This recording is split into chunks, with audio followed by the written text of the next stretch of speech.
యేసుక్రీస్తు నామమున యేసుక్రీస్తు నామమున అనేకమైన వందనాలు, స్తుతులు, స్తోత్రములు.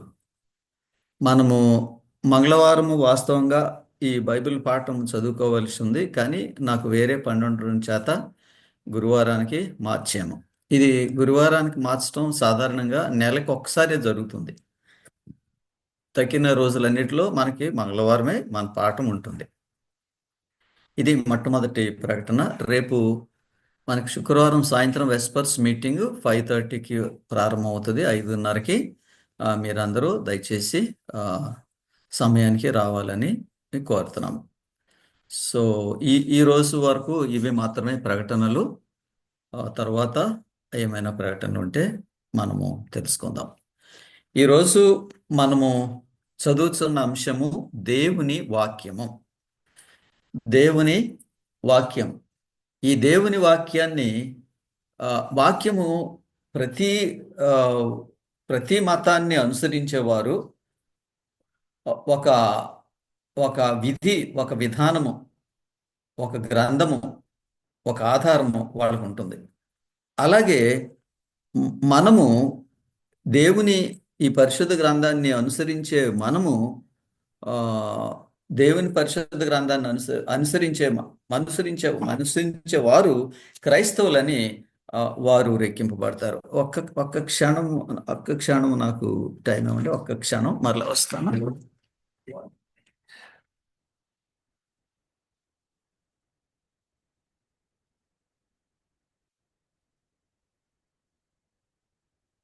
ఓకే. ప్రతి వారికి వారి ఆధ్యాత్మిక జీవితము నడిపింపబడటానికి గ్రంథాలు ఉంటాయి. మనకున్నది పరిశుద్ధ గ్రంథము. క్రైస్తవులకు ఒక ప్రాముఖ్యమైన సూచన ఏంటంటే వారి జీవిత విధానము సమస్తము ఈ పరిశుద్ధ గ్రంథం మీద మాత్రమే ఆధారపడి ఉండాలి.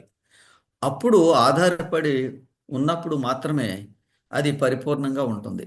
అందుకని పరిశుద్ధ గ్రంథం మనం చదువుకోవాలి. ఇప్పుడు ఈ పరిశుద్ధ గ్రంథమును గూర్చిన ఈ పఠనంలో ఇది మొట్టమొదటి పాఠము. మనకి పరిశుద్ధ గ్రంథము అర్థం చేసుకోవడానికి, మన విశ్వాసం బలంగా ఉండడానికి 28 సిద్ధాంతాలు, 28 పాయింట్స్ ఉన్నాయి. అందులో ఇది మొట్టమొదటిది, దేవుని వాక్యము.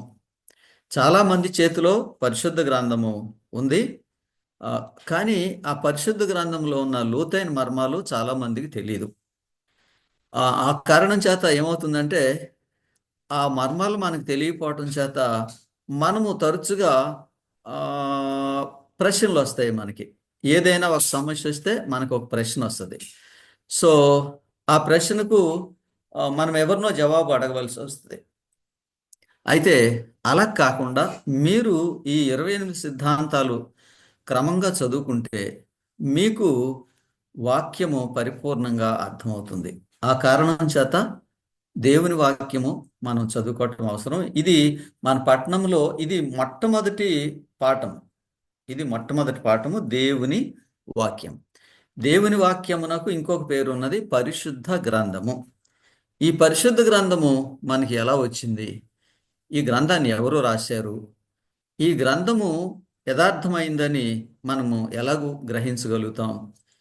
ఈ గ్రంథము ఎప్పుడు, ఎక్కడ, ఎలాగూ రాయబడింది, మన చేతిలోకి ఎలాగొచ్చిందో దానిని గురించి కొన్ని విషయాలు చెప్తాను. ఈ పరిశుద్ధ గ్రంథం అని పిలువబడుతున్న బైబిల్ గ్రంథాల్లో చాలా గ్రంథాలు పరిశుద్ధ గ్రంథం అని పిలువబడలేదు. ఒకటో రెండో మాత్రమే. అందులో ఒకటి పరిశుద్ధ లేఖనము, పరిశుద్ధ గ్రంథము. ఈ పరిశుద్ధ గ్రంథము నీతి సూత్రాలతో నింపబడి ఉంది. తర్వాత ఈ నీతి సూత్రాలతో నింపబడిన ఈ గ్రంథములో మనుషులు ఎలాగూ జీవించాలో అనే దానిని చాలా స్పష్టంగా వివరిస్తుంది. మనుషులు ఎలాగూ జీవించాలో అనే దానిని స్పష్టంగా వివరిస్తుంది. దేవుణ్ణి ఎలాగ ఆరాధించాలి, మనం ఏ విధమైన పనులు చేయాలి, ఏమి చేయకూడదు అనేది పరిశుద్ధ గ్రంథము పరిపూర్ణంగా వివరిస్తుంది. తర్వాత ఈ పరిశుద్ధ గ్రంథము, ఈ దేవుని వాక్యము క్రైస్తవులకు మాత్రమే కాదు, ప్రపంచంలో ఉన్న మనుషులందరికీ ఈ వాక్యం వర్తిస్తుంది. ప్రపంచంలో ఉన్న మనుషులందరికీ ఈ వాక్యం వర్తిస్తుంది. ప్రపంచంలో ఉన్న మనుషులందరూ ఈ వాక్యాన్ని అనుసరించి నడుచుకోవాలి. అలాగ ఎవరైతే నడుచుకుంటారో వారికి ఈ గ్రంథములో చెప్పబడిన ఆశీర్వాదాలన్నీ కలుగుతాయి. పరిశుద్ధ గ్రంథమునకు గ్రంథకర్త ఎవరు? మొట్టమొదటి ప్రశ్న. ఇది పరిశుద్ధ గ్రంథానికి గ్రంథకర్త దేవుడే. వింటున్నారా? ఈ పరిశుద్ధ గ్రంథానికి గ్రంథకర్త దేవుడు. అయితే ఆయన 40 మంది మనుషులతో ఈ గ్రంథాన్ని రాయించాడు. ఈ గ్రంథం రాయటానికి 1500 సంవత్సరాల కాలం పట్టింది. దాదాపు 1000 పేజీలు ఉండేటువంటి ఈ పుస్తకము, ఇది 1500 సంవత్సరాల కాలం పాటు ఈ గ్రంథము రాయబడింది. మొట్టమొదటి వాడు మోషే, ఆఖరి మనిషి యేసుక్రీస్తు వారి శిష్యుడు అయిన యోహాను. వీరి మధ్య మొత్తం అందరూ కలిపి 40 మంది మనుషులు ఈ పరిశుద్ధ గ్రంథాన్ని వ్రాశారు. వీరు రాయటానికి గల ప్రాముఖ్యమైన కారణము, దేవుడు మనుషులకు వ్రాయమని చెప్పింది ఈ మనుషులు రాశారు. ఇందులో రాసిన వాళ్ళందరూ ప్రవక్తలు కాదు, అన్ని రకాల మనుషులు దీనిలో ఉన్నారు. దీనిలో పన్ను వసూలు చేసేవాళ్ళు ఉన్నారు, దీనిలో ప్రవక్తలు ఉన్నారు, దీనిలో యాజకులు ఉన్నారు. అలాగూ వేరు తెగలు వేరు పనులలో నిమగ్నులైన వారిని దేవుడు ఈ పని కొరకు వాడుకున్నాడు. సో పరిశుద్ధ గ్రంథాన్ని 40 మంది 1500 సంవత్సరాల కాలం పాటు రాశారు. ఓకే, ఈ లేఖనము మన చేతిలోకి ఎలాగ వచ్చిందో మొట్టమొదటి వాక్యం చదువుదాం. ఇది 1 పేతురు 1వ అధ్యాయము 21వ వాక్యం. 1 పేతురు 1వ అధ్యాయము 21వ వాక్యం. ఎవరు చదవటానికి నిర్ణయింపబడ్డారో దయచేసి వారు చదవండి. ఏలయనగా ప్రవచనం ఎప్పుడును మనుష్యుని ఇచ్చను బట్టి కలుగలేదు. గాని మనుష్యులు పరిశుద్ధాత్మ వలన ప్రేరేపింపబడిన వారై దేవుని మూలముగా పలికిరి. ఓకే, ఎంత చక్కగా చెప్పాడండి. మనుషులు వాళ్ళ సొంత ఉద్దేశంతో ఈ లేఖనాలు రాయలేదు. ఏలైనగా లేఖనము ఎప్పుడునూ మనుష్యుని ఇచ్చిన బట్టి కలుగలేదు. అంటే మనుషుని ఇష్ట ప్రకారం ఈ లేఖనం రాలేదు. కానీ మనుషులు పరిశుద్ధాత్మ చేత ప్రేరేపింపబడిన వారై దేవుని మూలంగా పలికిరి. పరిశుద్ధాత్మని ప్రేరేపణలో దేవుని మాటలను ఈ పరిశుద్ధ గ్రంథంలో రాశారు. అందుకే ఈ గ్రంథానికి మనం అంతా విలువిస్తాం. అందుకే మనం అంతా విలువిస్తాం. దేవుడు చెప్పినప్పుడు ఆయన భక్తులైన వారు ఈ గ్రంథాన్ని వ్రాశారు. మానవులకు దేవుడు బయలుపరిచిన మాటలను మానవులు వ్రాశారు. ఆ విధంగా ఈ పరిశుద్ధ గ్రంథము భూమి మీద ఉనికిలోకి వచ్చింది. ఓకే, తర్వాత మాట, ఈ పరిశుద్ధ గ్రంథము మనకి ఎందుకు ఇవ్వబడింది? ఎందుకు దేవుడు ఈ పరిశుద్ధ గ్రంథాన్ని ఇచ్చాడు? చాలా మంది మనుషులు పరిశుద్ధ గ్రంథాన్ని దేవుడు మనకి ఎందుకు ఇచ్చాడు అనే విషయాన్ని అర్థం చేసుకోకుండా పరిశుద్ధ గ్రంథాన్ని వాళ్ళు తెరిచి అక్కడ ఒక వేలు పెట్టి చదువుతారు. అయితే వాళ్ళు ఆ విధంగా చదవటం వలన దేవుడి వాక్యం మనకి బయలుపరిచాడు అని అనుకుంటారు. అది కరెక్ట్ కాదు. పరిశుద్ధ గ్రంథము అలాగూ చదవకూడదు.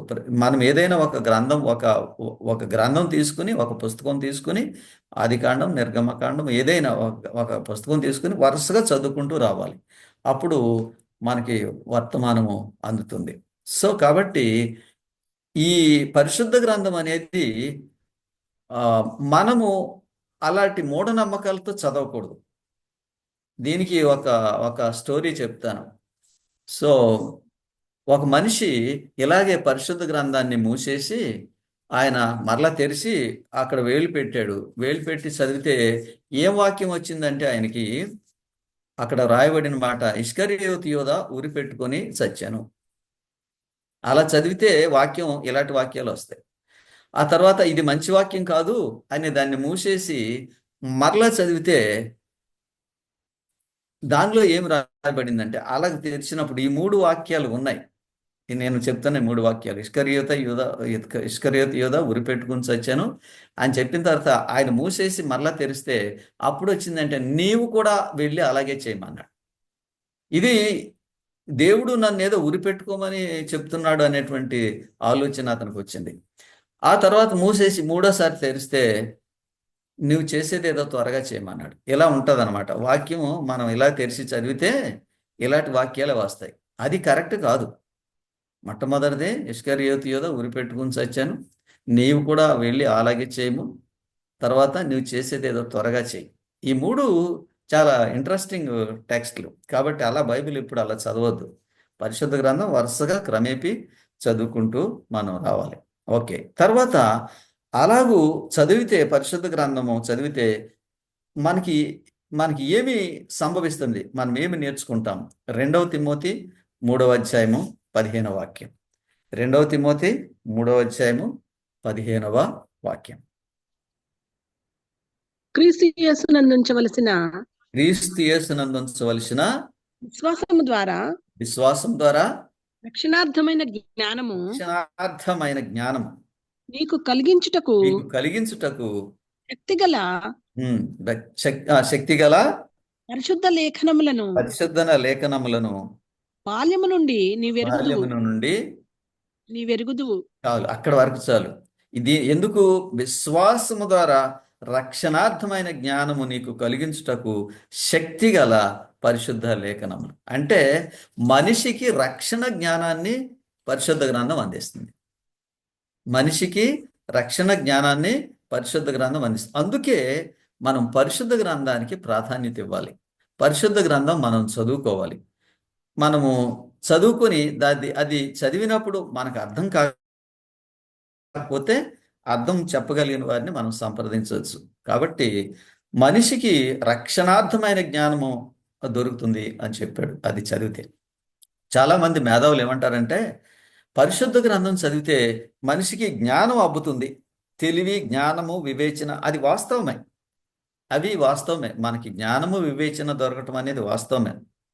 కానీ వాటికంటే ఉన్నతమైన విషయం ఏంటంటే రక్షణార్థమైన జ్ఞానం.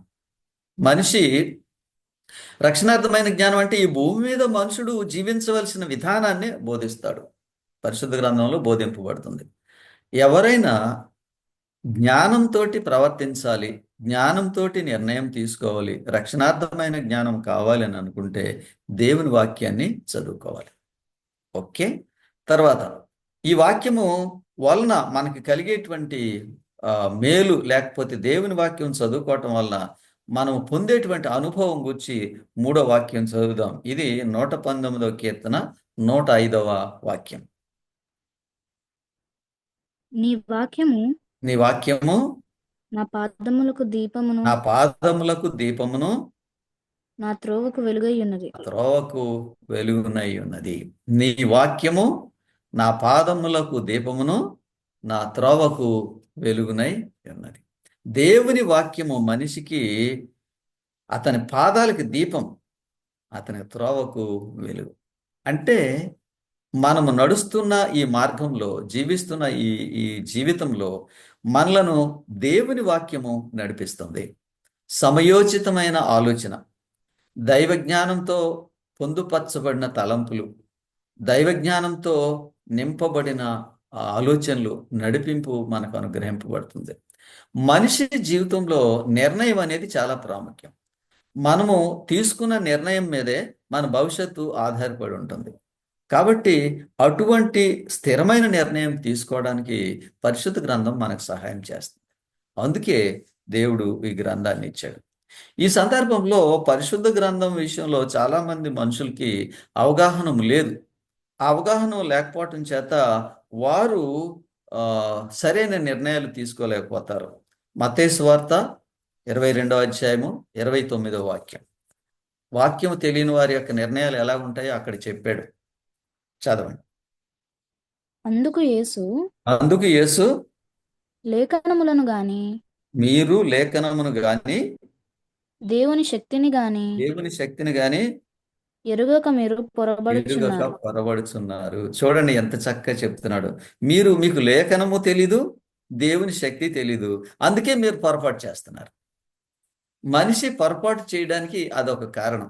దేవుని వాక్యము తెలియకపోవటం చేత మనుషుడు పొరపాటు చేస్తాడు. అందుకని ఎందుకు దేవుడి వాక్యము మనకి ఇచ్చాడు అని అంటే, దేవుని వాక్యము వలన మనకి విశేషమైన జ్ఞానం కలుగుతుంది. దేవుని వాక్యం వలన మనము మన జీవితంలో సరైన నిర్ణయాలు తీసుకోగలుగుతాం. నిర్ణయం మీదే మన జీవితం అంతా ఆధారపడి ఉంటుంది. ఒక మంచి నిర్ణయం తీసుకుంటే మన జీవితం అంతా సక్రమైన మార్గంలో నడుస్తుంది. మనం మంచి నిర్ణయం తీసుకోలేకపోతే మన జీవితము ఒడిదుడుకులకు గురవుతుంది. ఒక ఒక మనిషి కారును నడిపేటప్పుడు ఆయన కుడి ప్రక్కకు ఆ, ఆ కారుని తిప్పబోయి ఆయన ఎడమ ప్రక్కకు తిప్పాడు. ఇది లిటరల్గా నాకు జరిగిన సన్నివేశం. సో ఆయన ఆ విధంగా నడపడం చేత 30 కిలోమీటర్లు మేము ఓ ప్రదేశానికి వెళ్ళిపోయాం. వాళ్ళు వెళ్ళి చూస్తే మేము వెళ్ళవలసిన దారి అది కాదు. చూసారు, ఒక చిన్న నిర్ణయము మనిషిని ఎలా నడిపిస్తుందో. కాబట్టి అలాంటి సరైన నిర్ణయం తీసుకోవడానికి పరిశుద్ధ గ్రంథము మనకు సహాయం చేస్తుంది. ఎంత వండర్ఫుల్ చెప్పండి. ఆ నిర్ణయము సరిగా లేకపోవటం చేతే మనం జీవితాంతము కష్టపడతాం.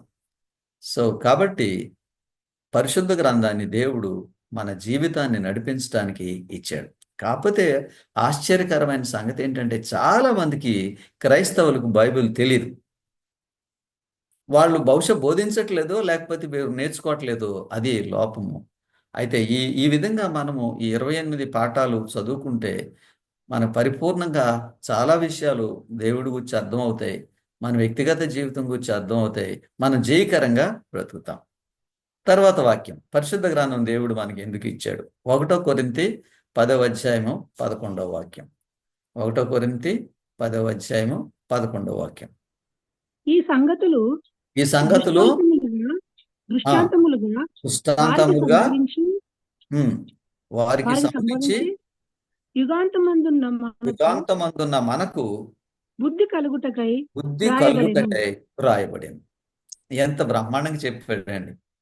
బుద్ధి అంటే ఈ యుగాంతమందు ఉన్న మనకు బుద్ధి కలుగుటకై, అంటే దీని బుద్ధి కలుగుటకై అనేటువంటి మాట మనము మనిషి మారు మనసు పొందటానికి ఉపయోగపడేటువంటి మాట. ఉదాహరణకి తప్పిపోయిన కుమారుడు దూరం వెళ్ళిపోయిన తర్వాత అంతా పోగొట్టుకున్న తర్వాత అప్పుడు అతను గూర్చి వివరిస్తూ లూకా ఈ 15వ అధ్యాయంలో రాస్తాడు, వాడు బుద్ధి వచ్చినప్పుడు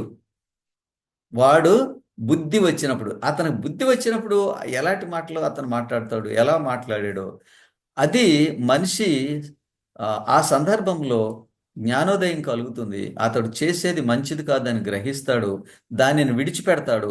అలాగూ మనుషుడికి బుద్ధి కలిగించేది దేవుని వాక్యము.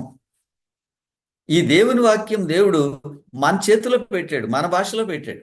దీన్ని మనం తీసుకుని ఆ విధంగా జీవించడం ద్వారా మన ఆధ్యాత్మిక జీవితము జయకరంగా ముందుకు సాగుతుంది. ఏ నిర్ణయం తీసుకోవాలో, ఏ ప్రక్కకు నడవాలో, ఏమి చేయాలో అనేది మనకి తెలియకపోవటం చేత నిర్ణయ లోపం వల్ల మన జీవితంలో ఎన్నో లోపాలు చూస్తాం. అటువంటి నిర్ణయము మీరు తీసుకోవడానికి మీకు సహాయం చేసేది దేవుని వాక్యం. ఎంత బ్రహ్మాండం అండి ఇది! అటువంటి నిర్ణయము మనం చేసుకోవడానికి దేవుని వాక్యము మనకు సహాయము చేస్తుంది. ఇది పరిశుద్ధ గ్రంథం వల్ల మన అందరికీ కలిగేటువంటి మహా గొప్ప మేలు, లేక మహా గొప్ప జ్ఞానోదయం. ఒక్క క్షణం ఆగండి.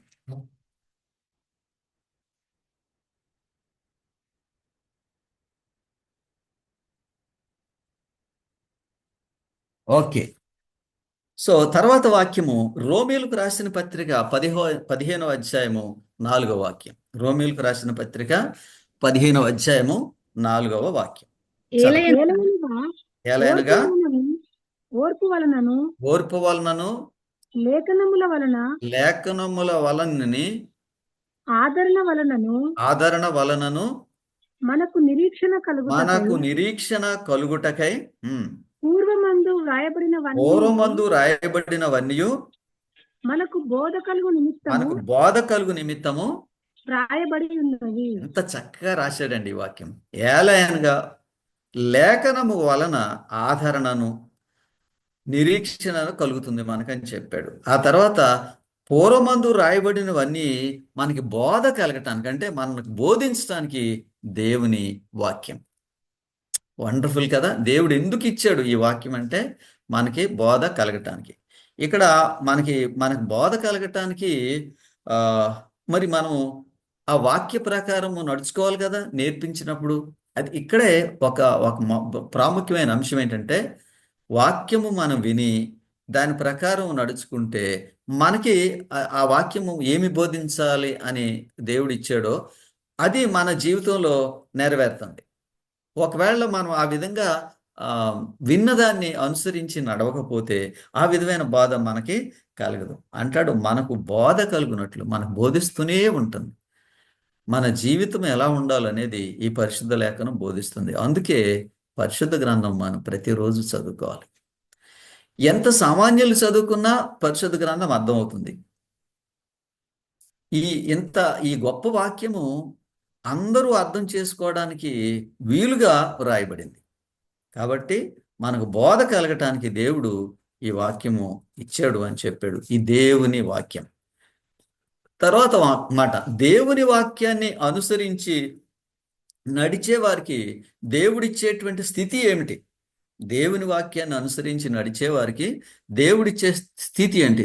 ద్వితీయోపదేశ కాండము 28వ అధ్యాయము 9వ వాక్యం. ద్వితీయోపదేశం 28వ అధ్యాయము 9వ వాక్యం చదవండి. నీవు నీ దేవుడైన యెహోవా ఆజ్ఞలను అనుసరించి యెహోవా ఆజ్ఞలను అనుసరించి ఆయన మార్గములలో నడుచుకుని ఎడల యెహోవా నీకు ప్రమాణం చేసినట్లు ఆయన తనకు ప్రతిష్ఠిత జనముగా నిన్ను స్థాపించును. అంటే ప్రతిష్ఠిత జనం అంటే దేవుని ప్రజలు.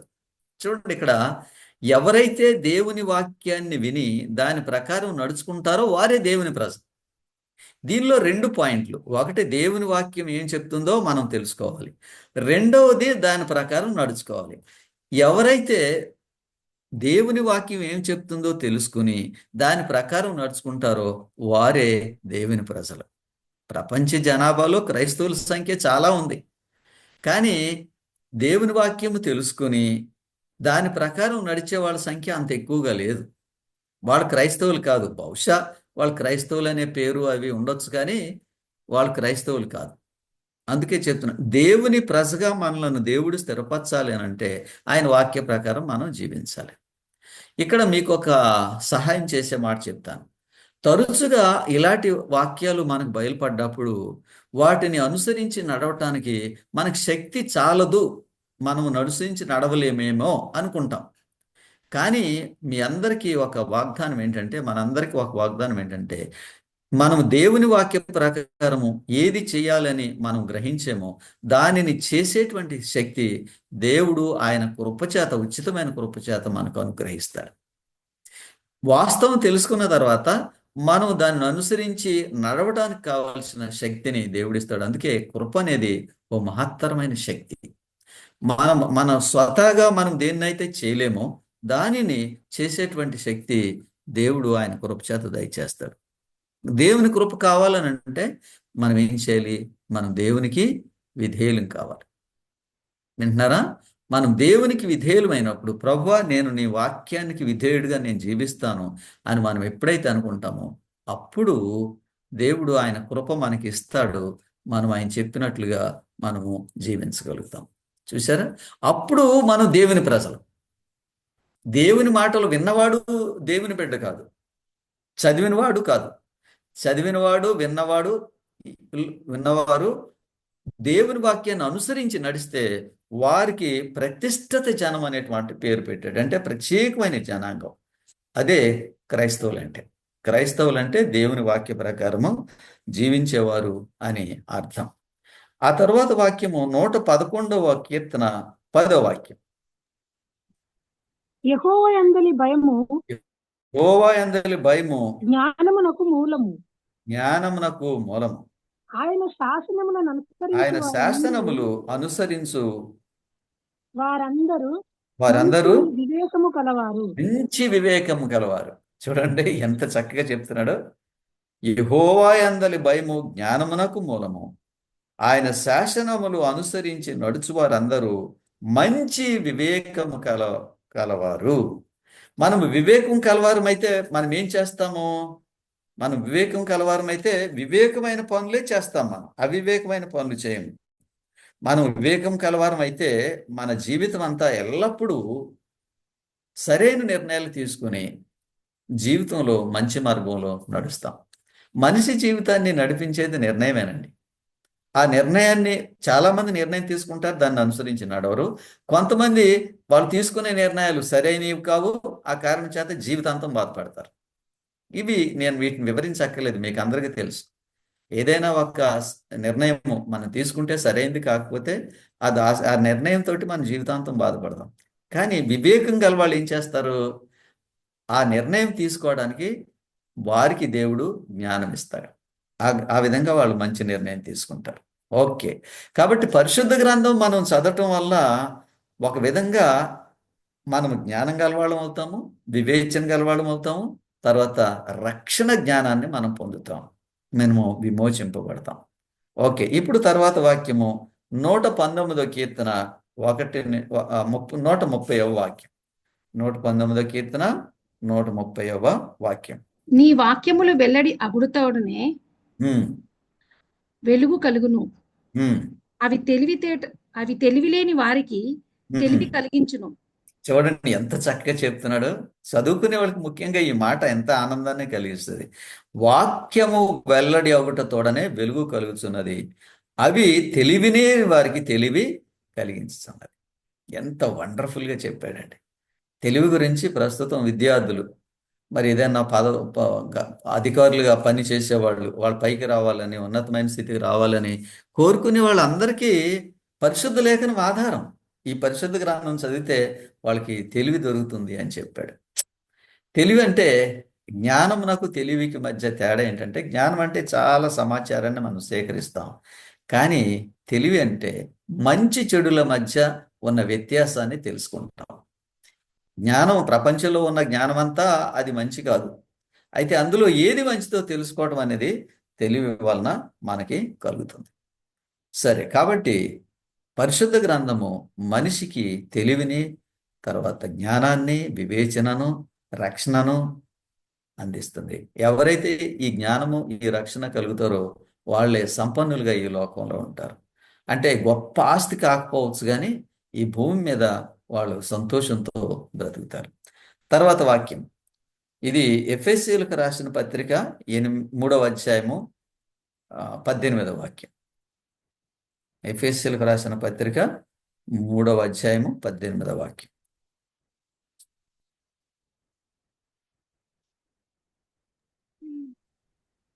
చదవండి.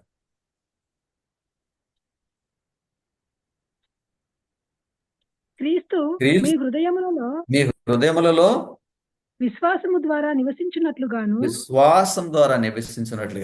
అంటే ఎందుకు యేసుక్రీస్తు మన హృదయంలో మన విశ్వాసం ద్వారా నివసించాలంటే, అది మనం దేవుని వాక్యాన్ని గ్రహించి, దేవుని వాక్యాన్ని అర్థం చేసుకుని, దానిని అనుసరించి నడవటం చేత క్రీస్తు మన హృదయాల్లో నివసిస్తాడు. అది దాని అర్థం.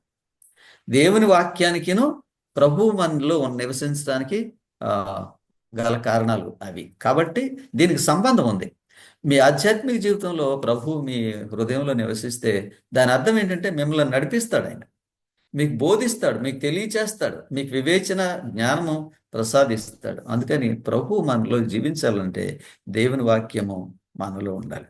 సరే, అందుచేత ఇప్పుడు మనము వాక్యాన్ని ఏం చేయాలి? మనం దేవుని వాక్యం చదువుకున్న తర్వాత ఏం చేయాలి? ఇది 1 పేతురు 1:22. మనం వాక్యాన్ని విన్న తర్వాత మనం ఏం చేయాలి?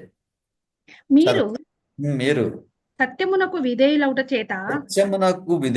చేత మీ మనస్సులను పవిత్రపరచుకొనిన వారై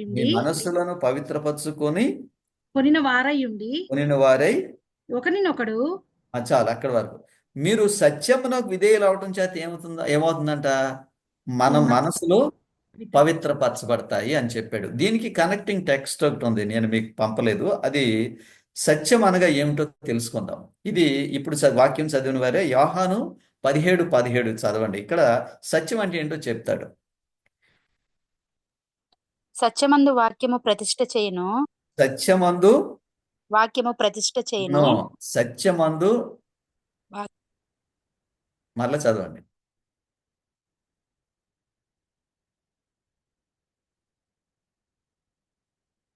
చదువు శ్రీజ. చదవండి.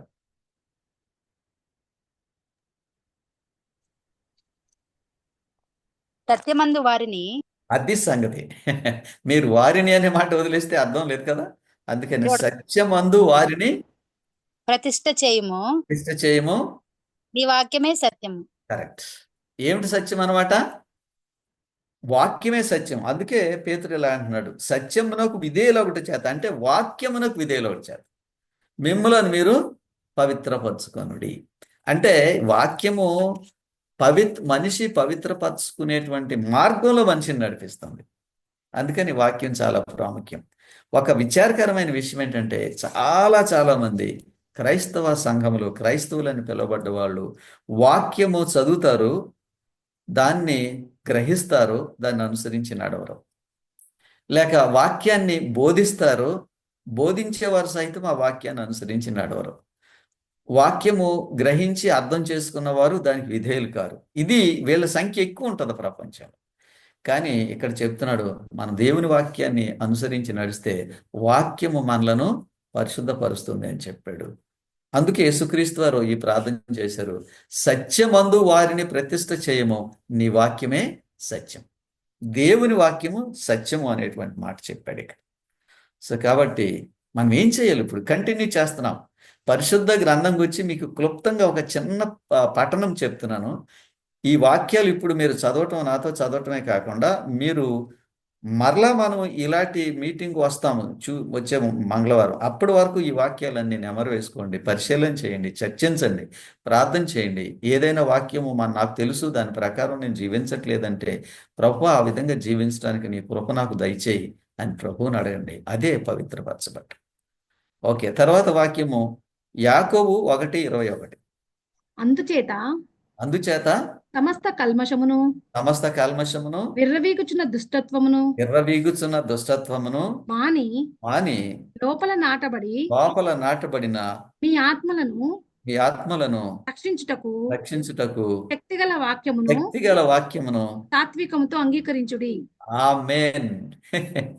శక్తిగల వాక్యమును సాత్వికముతో అంగీకరించుడి. వాక్యమును అంగీకరించువారు ధన్యులు. దీనిని బట్టి మీరు అంటున్నాడు, దీనిలో నాకు ఆసక్తికరమైన ఒక మాట ఏం కనపడిందంటే, సమస్త కల్మషమును విర్రవీగుచున్న దుష్టత్వమును మాని లోపల నాటబడిన మీ ఆత్మలను రక్షించుటకు శక్తిగల వాక్యమును సాత్వికంతో అంగీకరించుడి. ఎంత వండర్ఫుల్ అండి. అంటే మనిషికి స్వతగా కొంతలో కొంత అహం ఉంటుంది, అహంభావం ఉంటుంది. నేను ఏదో ఒకటి చేయగలను, నాకు సమస్తము తెలుసు అనేటువంటి అతిశయము మనిషిలో ఉంటుంది. అందుకని ఈ సందర్భంలో నేను దీనిలో మీకు రాయని వాక్యం ఒకటి ఇప్పుడు పరిచయం చేస్తాను. ఇది అపోస్తుల కార్యములు 2వ అధ్యాయంలో ఈ మాటలు చెప్పబడ్డాయి. ఈ చెప్పబడిన ఈ మాటలు ఏ ఏ ఏ అధ్యాయం, ఏ వాక్యంలో రాయబడ్డాయో చెప్తాను.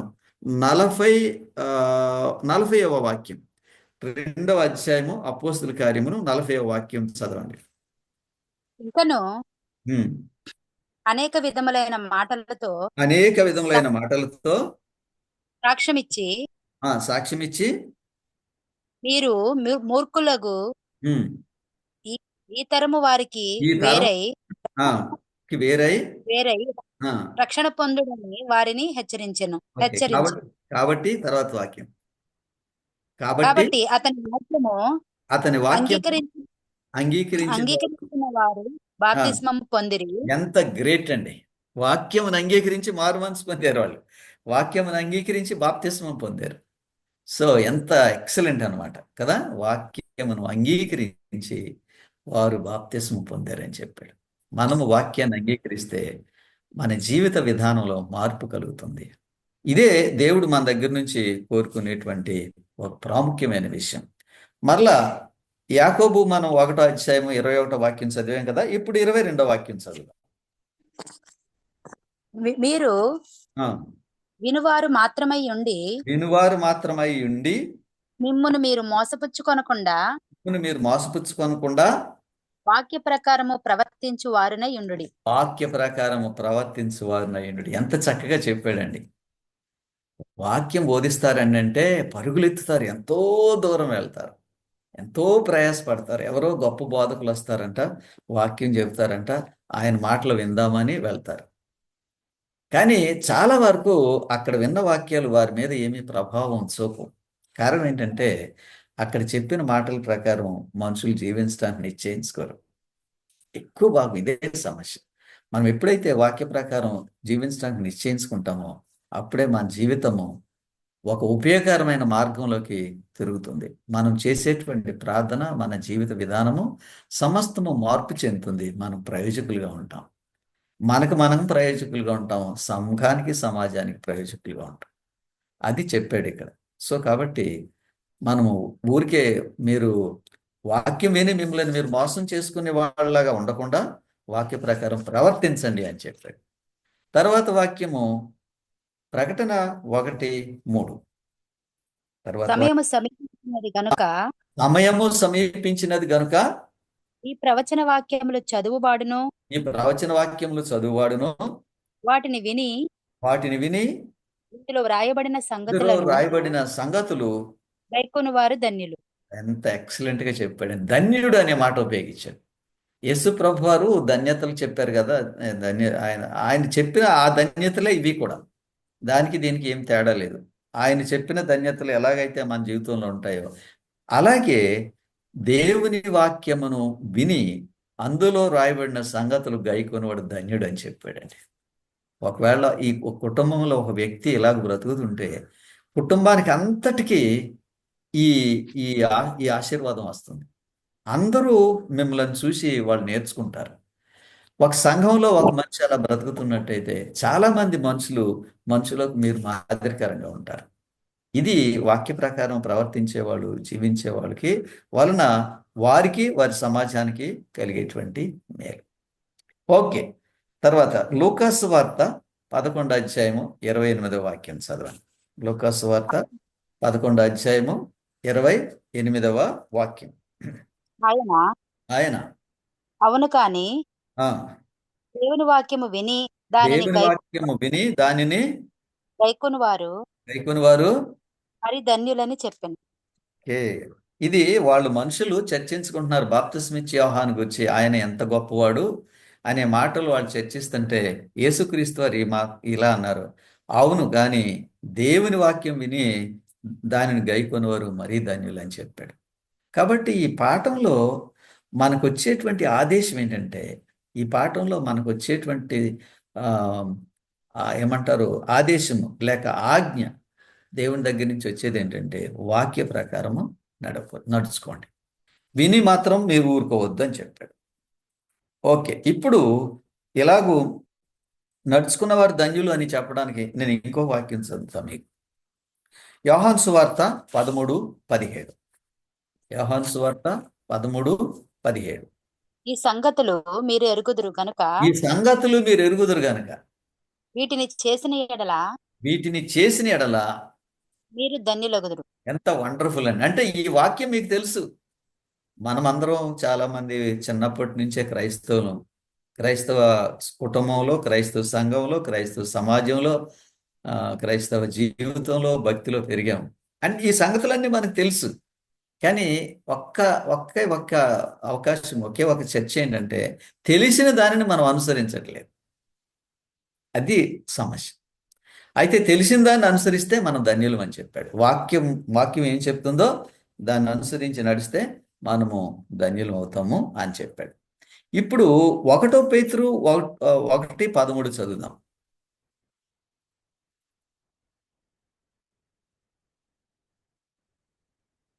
1 పేతురు 1:13.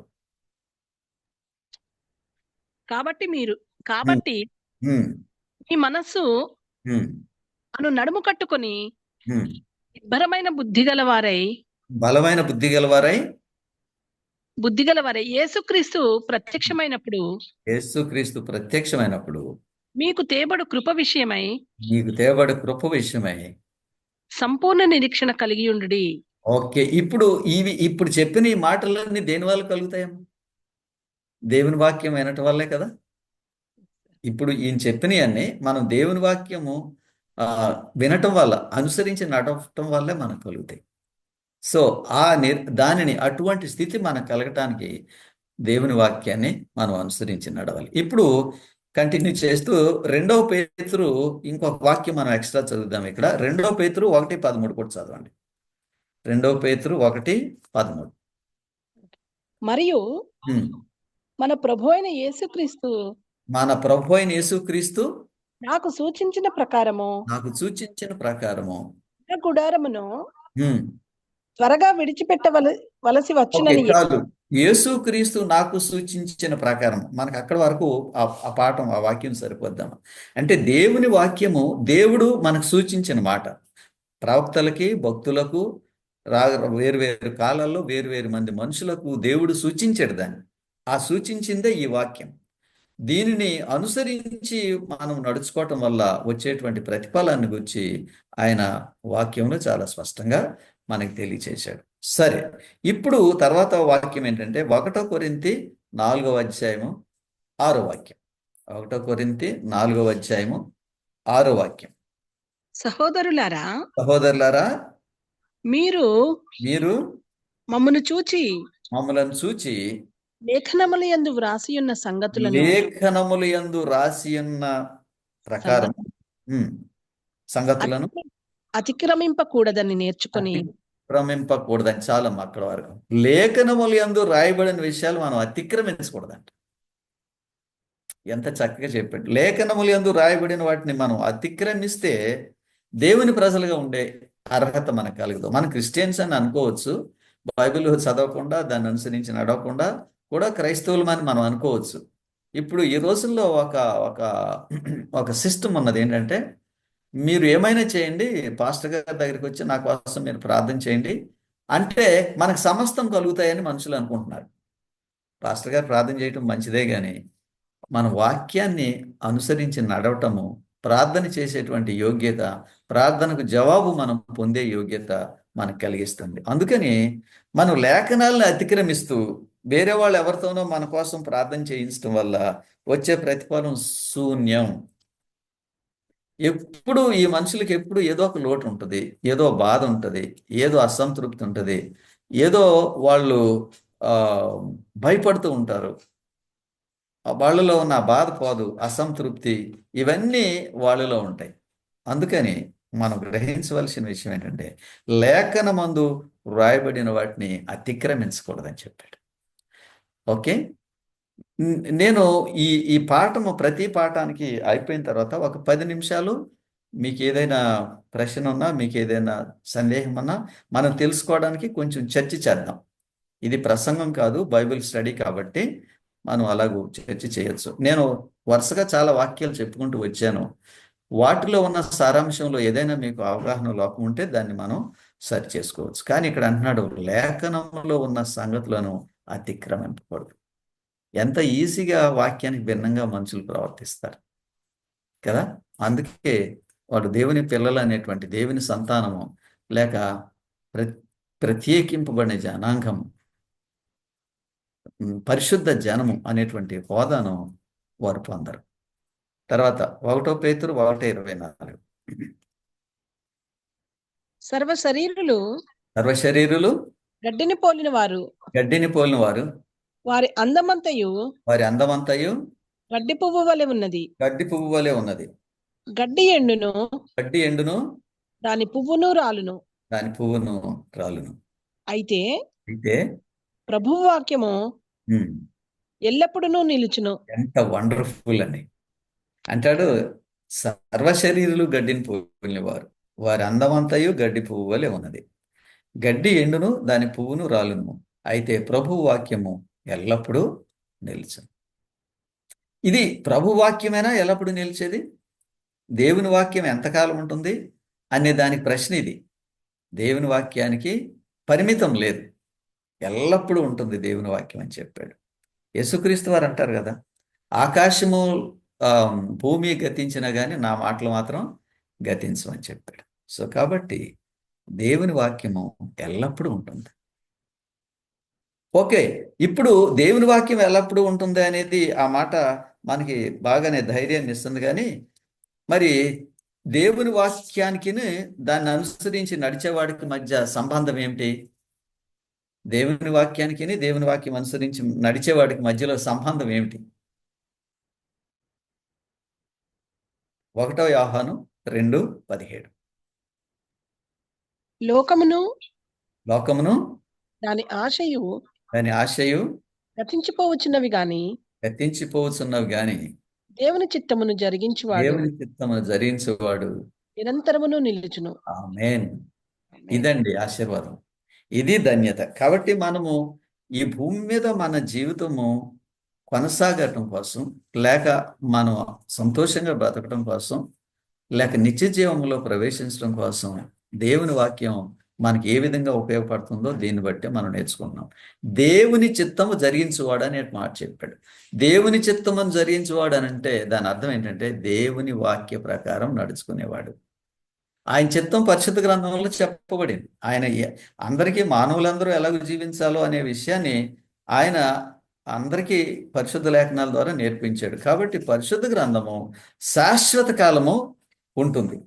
కాబట్టి ఈ శాశ్వత కాలము ఉండేటువంటి ఈ వాక్యము మనం ఎంతకాలం ఉంటామో అంతకాలము మనలను నడిపిస్తాం. ఎంత గొప్ప విషయం అండి ఇది. కాబట్టి దేవుని ప్రజలైన మనము వాక్యం వినాలి, వాక్యానికి విధేయులం కావాలి, వాక్య ప్రకారం అనుసరించి నడుచుకోవాలి. ఇప్పుడు వాక్య ప్రకారము లేకుండా ఉండే బోధ ఎక్కువ ఉంది ప్రపంచంలో.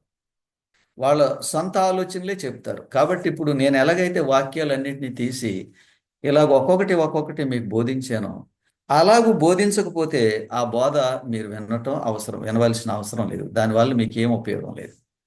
వాక్యాధారమైన బోధ మాత్రమే మీరుండి. వారు చెప్పే ప్రతి మాటకు వాక్యాన్ని చూపించాలి. ఇప్పుడు నేను చెప్పే ప్రతి మాటకి మీకు వాక్యాన్ని చూపించాను. కాబట్టి ఈ పరిశుద్ధ గ్రంథము క్రైస్తవ జీవితానికి ఇది పునాది.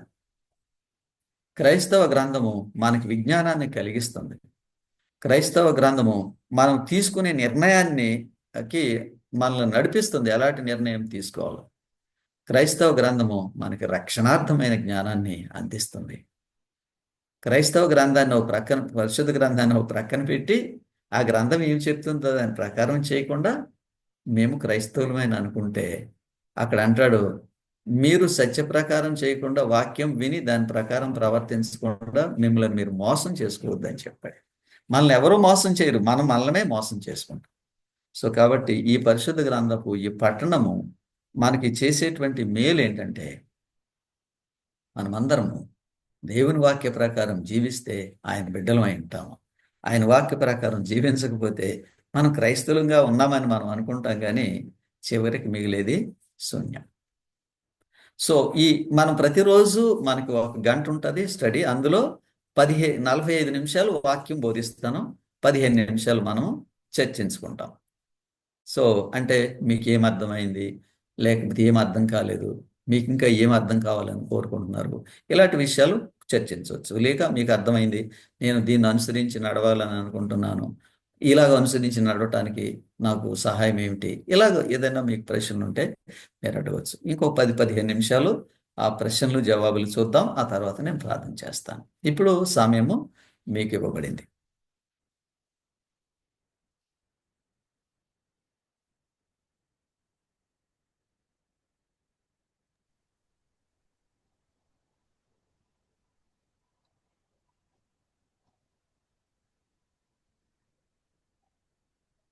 Hello sir. అమ్మా చెప్పండి.